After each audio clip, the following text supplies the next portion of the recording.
classmates. It's been a terrifying part of every.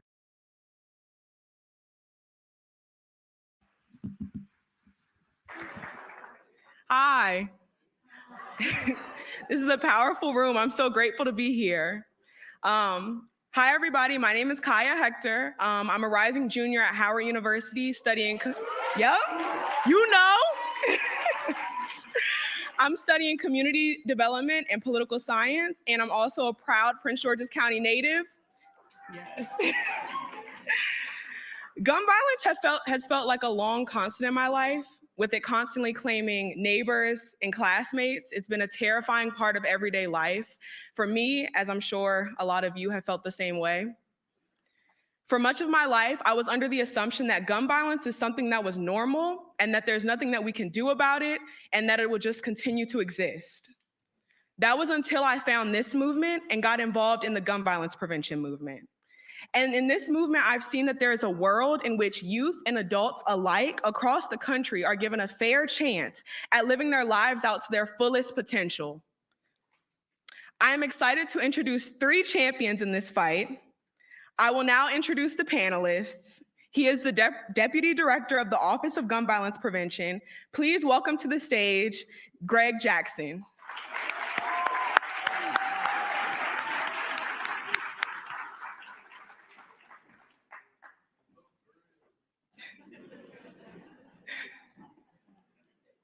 For the next panelist, he is a Grammy-nominated artist and philanthropist. Please welcome to the stage, Quavo.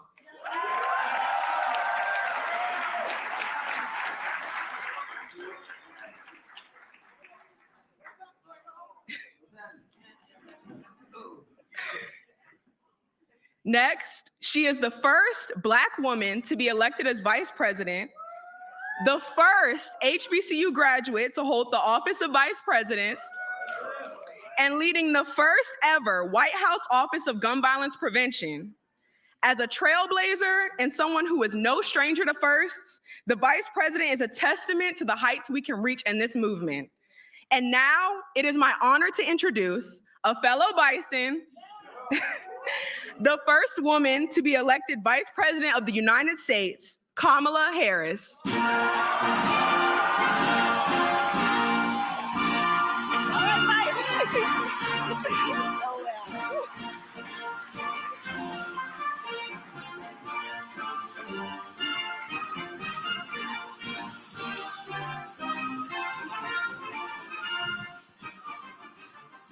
Good afternoon, everyone. And to all the Bison in here, you know. Wow, y'all give it up one more time for Quavo and the Vice President of the United States of America. This is amazing. This is nothing short of amazing. But I want to get out the way and hear from our amazing speakers. So first, Madam Vice President, you travel the country connecting with communities and young leaders. Just this past fall, during the Fight for Our Freedoms College Tour, you engaged over 15,000 students on college campuses across the country on the most urgent issues of this moment, in particular, the fight for our most fundamental freedoms. One freedom you are focused on is the freedom to be safe from gun violence.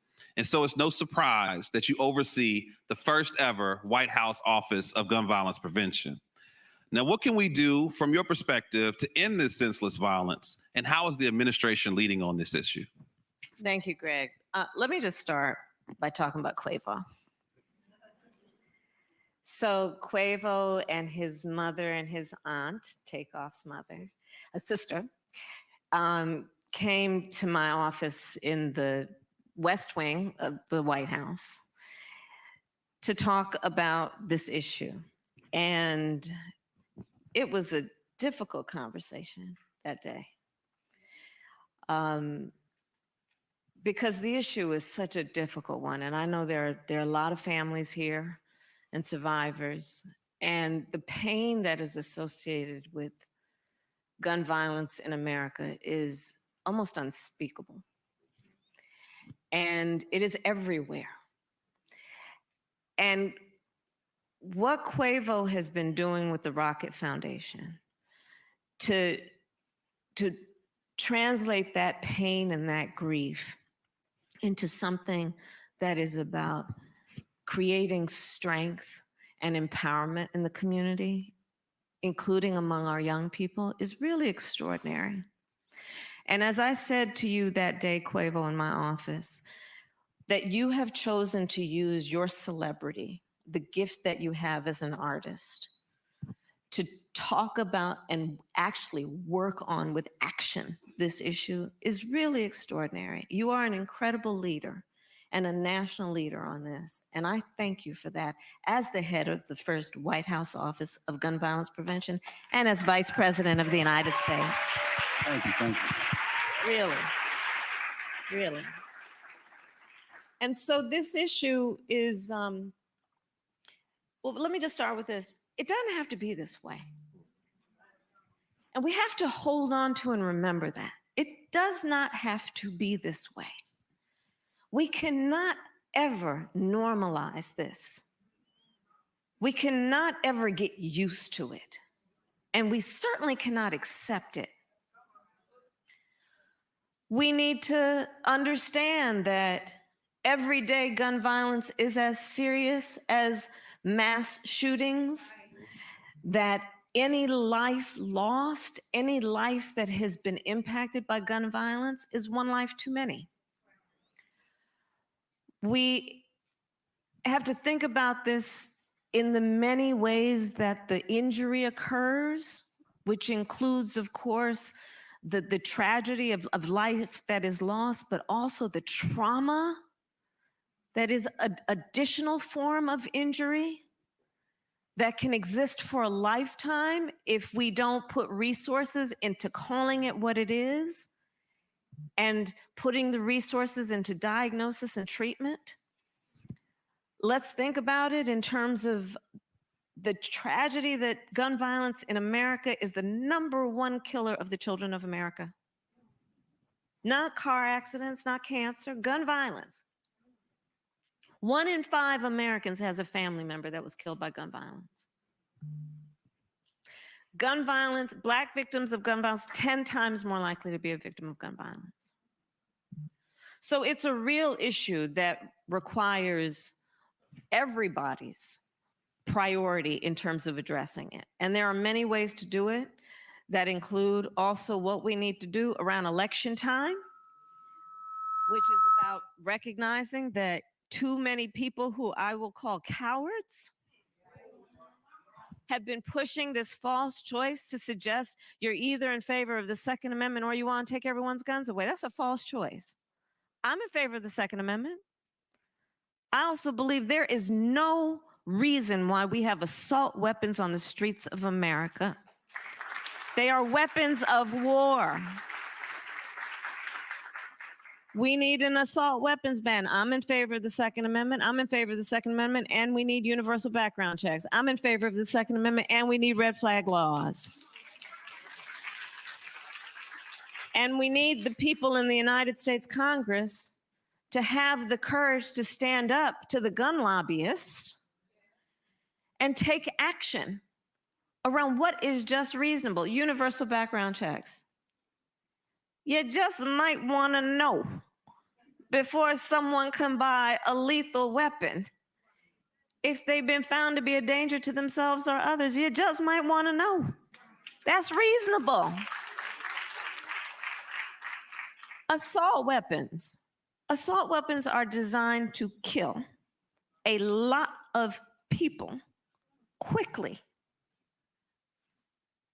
There's no place for them in the neighborhoods and the streets where people live and go to school and worship. We've seen what they do. So there are solutions, and that's part of the work that I'm doing with the Gun Violence Prevention Office at the White House, is to work on those solutions, including what we have recently done through that office, which is to put $1 billion into hiring mental health counselors in our public schools to help address the mental health aspect of this. Yes. Amazing. Madam Vice President, you spoke of courage, and there's nothing more courageous than losing someone and stepping up and taking action. And Quavo, you did one of the bravest things with your family by coming to Washington and advocating for change. And so I'm just curious if you can share a little bit about why is this issue so important to you, and why is it so important for you to take action after suffering such loss? I'm a victim. I got a second chance. I feel like I wouldn't be here if everybody, you know what I'm saying, it would have. I just look at myself as like when I saw him laying there, I felt like I saw me laying there. So I feel like if when I'm when I'm doing something like the Rocket Foundation, I just want to uplift his legacy and make sure to keep his name alive. So that's why we're here. So live and well. Speaking of legacies, Madam Vice President, gun violence causes trauma and deeply impacts our mental health, and especially true for young folks who are going through active shooter drills, that are losing their friends and families at such a young age. And you have spent your career, I would argue, most of your life working on this issue. As district attorney, 20 years of pouring into efforts to be smart about how we prevent violence and really elevating the national model for how we deal with stress and trauma amongst our youth. I also just want to mention, as California Attorney General, you created the Bureau of Children's Justice to shape the state's response to the crisis of childhood exposure to trauma. And as the Vice President, you continue to emphasize the importance of addressing the trauma that too many of us have faced with gun violence. And so would love for you to talk a little bit more about how you've been fighting to prioritize mental health and really resources and support to help those who have been impacted by trauma. Well, gun violence in the neighborhood, in the community, without any question, results in trauma. And just think about trauma as being an invisible wound, but a wound nonetheless. And like any wound, if it does not heal in a healthy way, it will continue to be a problem. I will say that there are many sources of trauma. Poverty is trauma-inducing. When you start compounding sources of trauma, then you can just imagine how the trauma is even more severe. So let's speak truth about that as well. But, on the issue of what I've seen in particular about the trauma that comes from exposure to violence, some people will simplify the point of post-traumatic stress disorder, PTSD. And one of the ways that I've heard it simplified, but it makes sense, is imagine every day you're walking across a very busy street, and out of nowhere, a Mack truck comes barreling down. Without reflection, you'll produce what's called a cortisol. Your body will absolutely just react without reflection, and you'll jump back. But if every day at different points in times that Mack truck comes, you're going to overproduce that thing. That is the thing that your body is designed to do to help you deal with stress.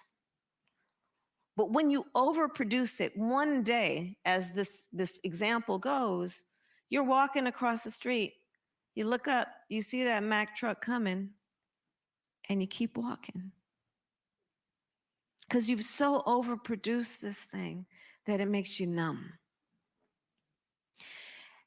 It's really important to understand that is one of the symptoms of exposure to trauma-inducing things, because, when we talk about how, especially our young people are misdiagnosed, when people will look at our young people and say, oh, they don't have any emotion or feelings. That response to this thing doesn't seem like a healthy response. Well, when people have been overexposed to trauma-inducing events, that's physiologically what happens. So we have to also elevate the conversation about what trauma looks like and what the effects of trauma look like. It includes that a young person, or of any age, by the way, will have trouble sleeping at night, will have depression, will have flashbacks. If they're in class, will act out. and then get labeled the bad kid, which just produces a whole other cycle of then getting, right, put on detention, getting kicked out of school. So this issue of early diagnosis and treatment of trauma has profound impacts on everyone from our youngest to of any age. And part of then the work that Quavo, you've been doing with the foundation, what we've been doing is to elevate the importance of dealing with mental health. And it's something that all communities need to address, but we in particular have to remind people, when we talk about healthcare, for too long people have acted as though the body starts from the neck down. Well, what about the healthcare we need from the neck up? That's healthcare. And so mental health care is important, but we got to put the resources into it. And the thing that we know is we need to have culturally competent mental health care providers.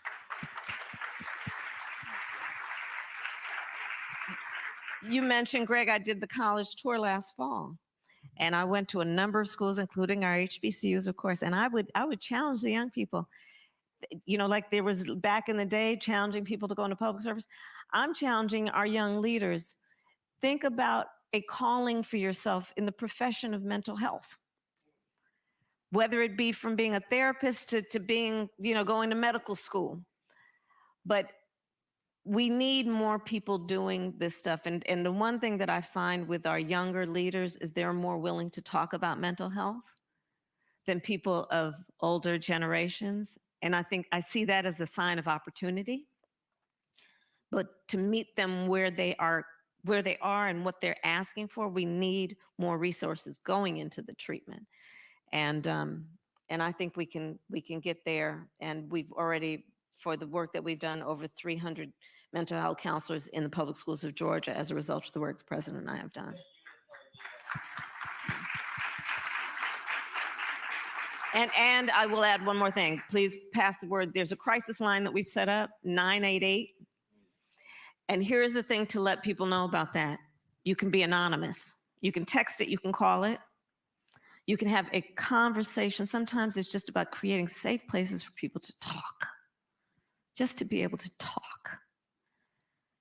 And so 988 is something that we should get the word out, where it's anonymous. You can just call and talk with somebody about how you are feeling in a safe place. Thank you. I want to ask the room real quick, raise your hand if you've lost someone to gun violence. And so I just think it's fair of me to speak from the room, Madam Vice President. Just thank you for seeing us. Thank you for seeing how deep this is cutting our community. I know for me, I couldn't sleep for months. I think our first few conversations, Quavo, you were going through the same thing. And for too often, our trauma is overlooked. Yeah. And it just means so much. It really does. So just thank you. Thank you for seeing us. Thank you. Thank you. Quavo, you have been an inspiration to me, and look at this big room of so many people from Atlanta, but not just an inspiration on musically, but in your community and really on the entire culture, Black culture in America. And I just want to thank you because you've been fighting for resources for our communities and for youth all over the country. And Rocket Foundation is such a huge transformative organization. And I just want to give you some space to talk more about why this is important and the vision that you have for this foundation. I mean, like I said, it didn't hit hard till it hit home with me. So we founded the Rocket Foundation, honoring my nephew legacy and just seeing progress and seeing the support and seeing we got the vice president, we got all y'all in here that actually had the same experience that I have. And it's just like, once again, like me being on this stage is very, very tough for me. At the end of the day, it's like I'm already like a year missing my nephew. So just seeing some type of progress. We launched the Spark grants, and we want to make sure that we get these organizations that want to do something about it, funded. We want to make sure we support them. I feel like everybody need like a plug. I feel like in music we say a plug. So I just want to be the plug to the community and help change. Hey, let's go. Keep it real. Yeah. I said, keep it real. Speaking of the plug. Well, Madam Vice President, we would love to close with one more question from you. I mean, there's so many amazing young leaders here that are streaming from all over the country, survivors, activists, frontline providers, violence intervention, mentors, so many leaders. And I'm just curious, what would you say to the young leaders of the future of how they can be a part of the change and really help turn this issue around? Well, I'll start with this. You were born a leader. And for the young leaders who are here now, you have clearly decided to activate that as early and as soon as possible. And that inspires all of us. Our country needs you. Our country needs you. And so so I got plenty of advice. Okay, here you go. So let's start with this. You're gonna hear many times in your life, oh, nobody like you has done that before. Oh, you're too young. Oh, it's not your time. Wait your turn. This is one I love. Oh, it's gonna be hard work. Don't you ever listen to that. Let me tell you, I have a saying, I eat no for breakfast. I don't hear no until maybe the 10th time, and I don't hear it then either. So don't ever listen when someone tells you that the thing that you have passion about, that you know can be done. Don't ever listen when somebody tells you it's not possible. The other piece of advice I have is this. Don't ever be burdened by other people's limited ability to see who can do what. That's not your problem. That's not your problem. That's their problem. Got more advice. There will be many times when you're going to be in a room, a meeting room, a boardroom, where you're going to be the only one that looks like you in that room. The only one who's had the experiences that you've had. I want you to look around this room and hold this image in your heart and in your mind. And you remember when you walk in those rooms, we are all in that room with you. And so we expect and require that you walk in that room with your chin up and your shoulders back, knowing you are carrying the voice of so many people who are so proud that you are there. Don't ever let anyone suggest to you that you are alone, because that's one way to make somebody feel like they don't have people. You have people. You have people who stand with you. And so these are some of the things that I think is so important for our young leaders to remember. And in particular, our young leaders right now. You know, you talked, Greg, about active shooter drills. You know, when I was growing up, the closest thing we had was fire drills. Mm-hmm. Yep. Right? Our children, our young people, when I was doing the college tour, and I was doing it with college age people, so I was doing trade schools as well as universities and stuff. And I would ask the young people, raise your hand if at any point between kindergarten and 12th grade you had to endure an active shooter drill. Almost every hand went up. This one young person said to me, younger than the college, and said to me, yeah, that's why I don't like going to fifth period. I said, why, sweetheart? Why don't you like going to fifth period? And they said, well, because in fifth period, there's no closet to hide in. So we talk about trauma. It includes, especially when you're talking about children who are exposed to everyday gun violence, and they're doing active shooter drills, worrying about who might bust through the classroom door.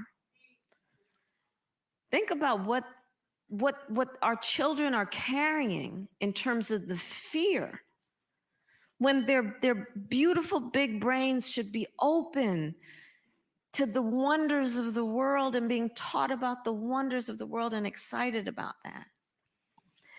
And so back to our young leaders, your voices on so many issues, including this one, are based on a lived experience, which gives you the authority and the right and the entitlement to go out and speak your truth and require that people listen to you. And don't stop talking until people listen to you. We are counting on you. And when our young leaders start voting in their numbers on issues like this, we're gonna see a sea change. Because they're not gonna wait. They're not gonna wait, and they are not falling for the okie doke. So that's my advice. And then I guess my last piece is this. So I was proud when I was in the United States Senate to be one of the sponsors to make Juneteenth a federal holiday, and Juneteenth, yes. And Juneteenth is tomorrow. So, a lot of people have said, well, how should we be celebrating? And, we have the traditions, of course, but how should we think about now as a federal holiday?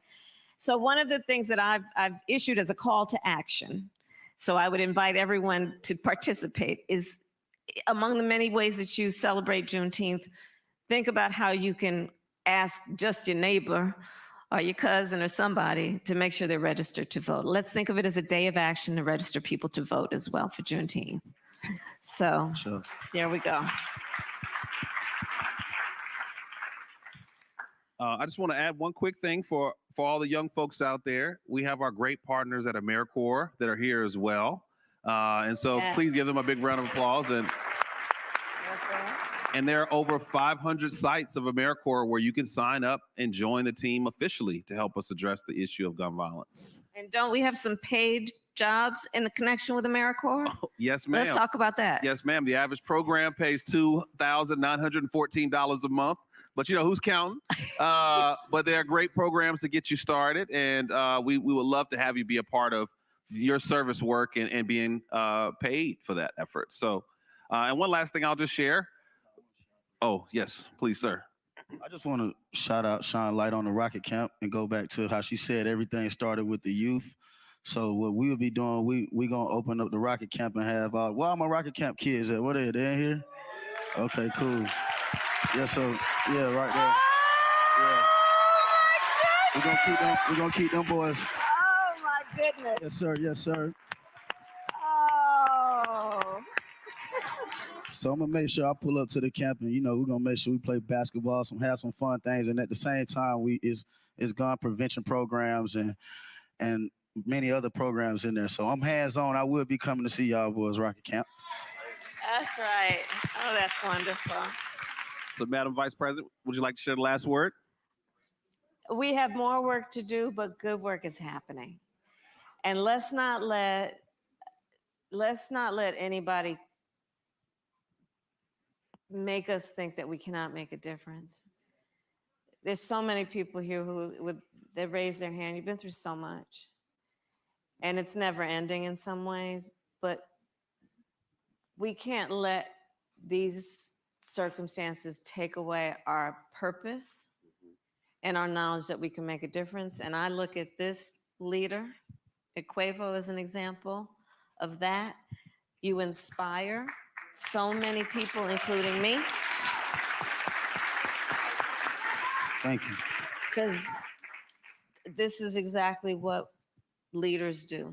They figure out a way to turn pain into purpose in a way that benefits so many. And I'll just end with this. I think that there's been something kind of backward that's been happening in our country in the last few years, that is to suggest that the strength of a leader is measured based on who you beat down, when in fact the real strength of a leader is measured on who they lift up.